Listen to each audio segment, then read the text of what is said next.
This coverage is sponsored by Richer Sounds Manchester. Call 0333 900 0086 for the best prices and expert advice for TVs, AV, and Hi-Fi. Hello everyone, Vincent Teo from HDTV Test here, and this is a final production model of the Philips OLED+935, which we are going to review today. OLED Plus is the company's branding of its OLED TVs with Bowers and Wilkins sound. Our review unit is the 55-inch version, model number Philips 55 OLED+935, but it's also available in 48-inch and 65-inch screen sizes. I have already done a first look video covering the design of the Philips 935 back in September, so here's a quick recap. The super slim OLED panel sits on a pedestal stand which incorporates a Bowers & Wilkins speaker bar with the British audio specialist iconic Twitter on top design. Interestingly, two pedestal columns were supplied with the television, and our initial instinct was to go for the longer pole, obviously, but then we subsequently found out that it's intended for wall mounting the 935, so we reluctantly settled on the shorter one. The connections are found on the left rear of the display, including 4 HDMI 2.0B inputs whose only HDMI 2.1 feature is Auto Low Latency Mode or ALLM.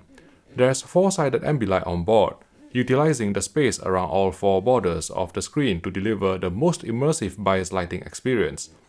The premium remote is backlit, but we are ambivalent about the flushed buttons, frequently causing us to press the wrong key, which requires even more button presses to backtrack. Powered by a MediaTek MT5887 SoC with 2.5 GB of RAM, the Android TV 9.0 Pi platform ran relatively smoothly, but wasn't as fast as Sony's recent Android TVs.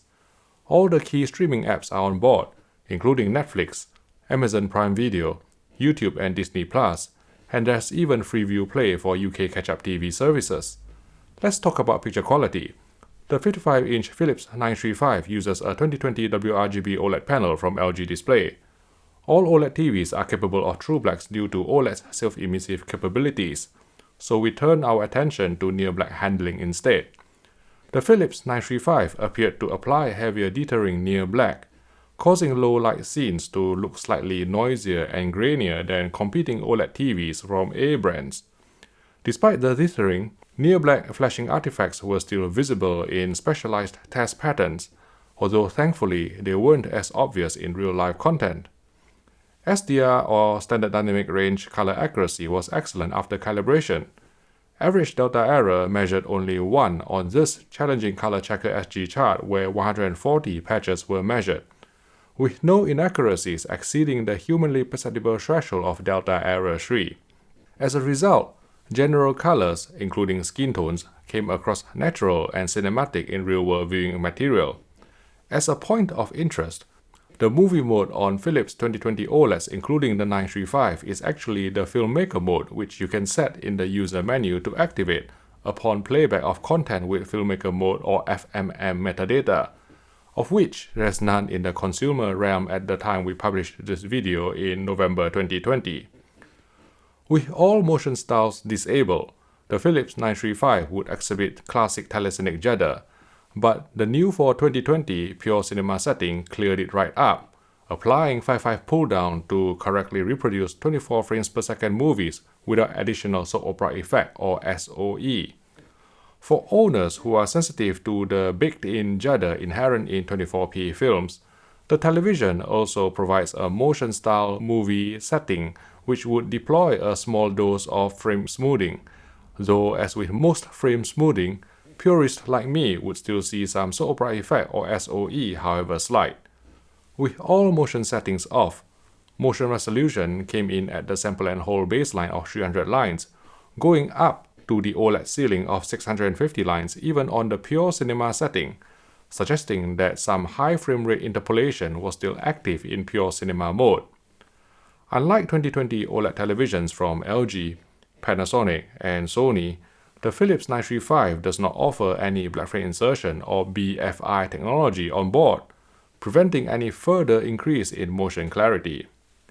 Given Philips' penchant for video processing, it's not surprising to find the OLED 935's upscaling to veer on the aggressive side, extracting sharp detail from this SMPTE RP133 test card in 576i, but also incurring more fuzziness and overshoot than rival televisions. These findings transferred across to standard definition broadcast, with high contrast edges appearing slightly sharper, but exhibiting some ringing artifacts. Even though there were no film mode options in the picture menu, the Philips 935 correctly detected and processed 3/2 and 2/2 cadences in film-based interlaced material. On this 1080p test pattern from the Spears & Munsil HD benchmark disc, switching to game mode or monitor mode would restore full chroma bandwidth. Note that monitor mode can only be engaged with a 60Hz video signal, and so was grayed out on this 24Hz test pattern. As you can expect from a 55-inch OLED, bright uniformity was excellent, manifesting no banding, dirty screen effect or color tinting on full-field gray slides. Dark uniformity on our review unit wasn't as good as other 2020 OLEDs we have tested, with thin vertical streaks and some darkening along the bottom, especially on the right corner.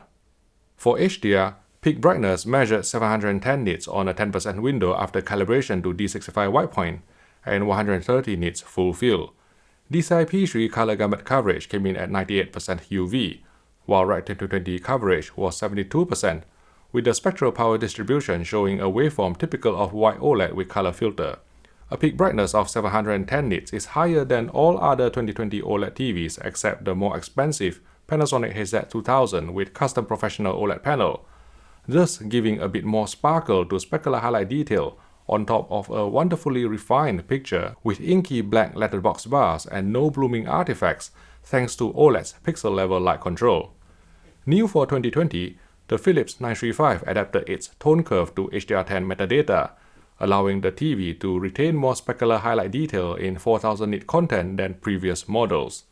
There's mild posterization in the skies of the Martian, which could be smoothed out by engaging both noise reduction and MPEG artifact reduction at the same time, which activates the TV's AI Smart Beat Enhancement 2.0 decontouring filter. But unfortunately, with all these noise reduction settings on, it would also erase some film grain and fine detail. The Philips 935 uses the TV-LED flavor of Dolby Vision, which is generally superior to the low latency variant implemented on Sony OLEDs, and certainly the Philips did not exhibit any of the near-black posterization seen on the Sonys in Netflix Dolby Vision titles, despite both using Android TV. The HDR10 Plus Open Standard Dynamic Metadata format is supported too, in addition to HDR10 and HLG or Hybrid Lock Gamma. With game mode enabled, input lag measured 37 milliseconds with a 60Hz video signal, which is probably too sluggish for the majority of hardcore gamers out there. With a 120Hz video signal, input lag fluctuated between 7 and 14 milliseconds, but as you can see from our slow motion footage, the Philips 935 was just basically discarding half the frames, so the resulting motion clarity would be no better than 60Hz. In terms of HDMI 2.1 gaming features, the Philips OLED 935 supports ALLM, which you need to enable from the user menu, but not variable refresh rate or 4K at 120Hz. We hooked up a Sony PS5 to the TV and got 4K HDR at 60Hz in YUV422, owing to the 18 gigabits per second bandwidth limitation of HDMI 2.0. All the key anti-burn-in measures are implemented on the Philips 935, including a screensaver containing a floating Bowers Wilkins logo against a background, as well as undefeatable pixel shifting whose horizontal latitude thankfully has been halved from previous implementations, so users won't notice a big black gap on one side of the screen. On top of these measures, Philips has introduced an advanced logo detection system which would recognize and dim down static elements on screen without affecting the rest of the picture in terms of APL. Last but not least, let's talk about the Bowers Wilkins speaker bar, by far the most compelling reason to buy the Philips 935. We all know about the hi-fi pedigree of Bowers Wilkins, but I was still blown away by the clarity and soundstage of the speakers. This may sound cliché to you, but compared with other in-TV speakers, even those tuned by other famous hi-fi brands, I was hearing things I haven't heard before.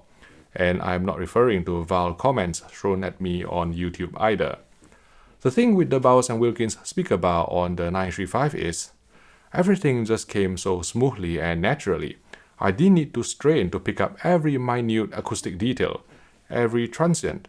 They were just there, so clear and transparent and unobstructed, ready to tickle your audio senses.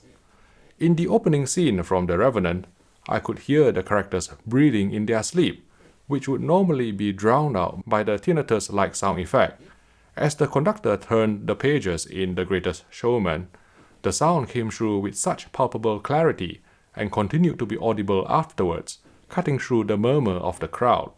The soaring highs of Jenny Lin's performance were delivered with stunning melodic balance, outputting an angelic tone which never felt strained. I could go on, and now that I've mentioned these scenes, you may feel compelled to check them out on your own TV or sound system. Then you'll say to me, "I hear these sounds too, Vincent, so the Philips 935 is not that special." But here is the difference. You were specifically, consciously listening for these sounds after I pointed them out, whereas for me, they just jumped out at me spontaneously from the very first moment, because everything, and I mean everything, just sounded so clear and precise. If there is something that could be improved on the speaker bar, it's the bass. It is certainly above average, and we didn't find it lacking most of the time. But as the bass dropped in this scene from Wonder Woman, we did crave for a bit more low-frequency depth. Philips do provide a subwoofer pre-out via RCA for those of you who have enough space to accommodate an external sub. Let's sum up. The Philips OLED+935 is an outstanding TV package whose star attraction is its Bowers Wilkins speaker bar. And for once, the price isn't extortionately expensive either. We are talking a street price of £1,700 for this 55-inch model at the time we filmed this video in November 2020. Now, some of you may say that you already have your own home theater system and won't need the speaker bar on the Philips 935, and that's totally fine by us. But as we've explained time and again in the never-ending soundbar versus dedicated speakers debate, there is a market for people who just want to enjoy good sound without taking up too much space, without wires everywhere, and the Philips 55 OLED 935 fills the niche superbly, especially considering that its speaker bar has been acoustically tuned to match the screen size, something that cannot be said for an external soundbar, however good or expensive it is. Because of its OLED-driven picture quality, exclusive ambilight solution, and the best sound quality we have heard from a television in 2020, the Philips OLED+935 deservedly earns our highly recommended award.